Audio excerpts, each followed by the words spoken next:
तो इस लेक्चर में हम रविंद्रनाथ टैगोर के बारे में संपूर्ण जानकारी प्राप्त करेंगे और रविंद्रनाथ टैगोर के छोटे छोटे इवेंट्स जो कि एग्जाम में क्वेश्चन बन के आते हैं उनके बारे में थोड़ा सा डिटेल से अध्ययन करेंगे।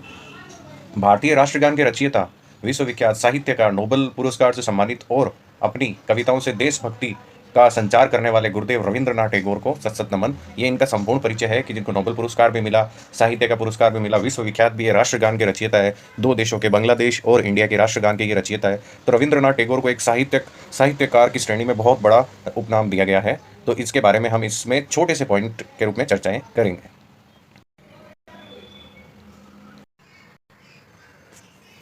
सर रविंद्रनाथ टैगोर, जो कि हमारे लिए बहुत ही पूजनीय है, इनका जन्म 7 मई 1861 ईस्वी को कलकत्ता में हुआ था और इनकी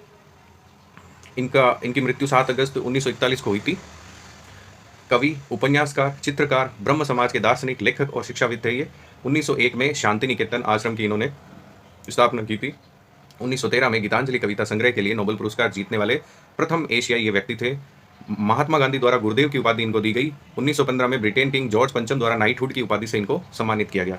तो 1901 में इन्होंने शांति निकेतन आश्रम की स्थापना की। 1913 में इनको गीतांजलि के लिए नोबेल पुरस्कार से सम्मानित किया गया। महात्मा गांधी द्वारा इन्हें गुरुदेव की उपाधि दी गई। 1915 में ब्रिटेन किंग जॉर्ज पंचम द्वारा इन्हें नाइटहुड की उपाधि से सम्मानित किया गया। तो इस तरह से इनकी ये उपलब्धियां हैं और इन उपलब्धियों को, जो एशिया के प्रथम व्यक्ति थे जिनको नोबेल पुरस्कार मिला, वो भी साहित्य के अंदर, तो एक तरीके से ये बहुत बड़ी उपलब्धि थी उस समय की। आगे देखते हैं हम।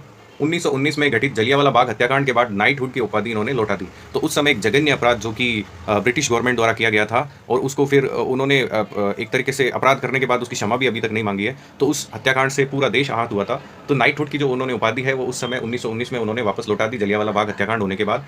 और 1921 में विश्व भारती विश्वविद्यालय की इन्होंने स्थापना की। भारत और बांग्लादेश के राष्ट्रगान की इन्होंने रचना की। भारत और बांग्लादेश का राष्ट्रगान इन्हीं के द्वारा लिखा गया है। इनकी प्रमुख कृतियां देखते हैं। इनकी पहली कृति है मुक्तिधारा, जो कि 1922 में लिखा गया था। दूसरी इनकी कृति है गोरा, जो 1910 में लिखा गया। तीसरी इनकी कृति है काबुली वाला। चौथी इनकी कृति है गीतांजलि। सोनार तोरी इनकी अगली कृति है और दुई बीघा जोमी इनकी अगली कृति है। इस तरह से ये जो बंगाली लैंग्वेज है, दुई बीघा जोमी, ये सब मतलब एक तरीके से बहुत ही अच्छे इनकी कृतियां थी।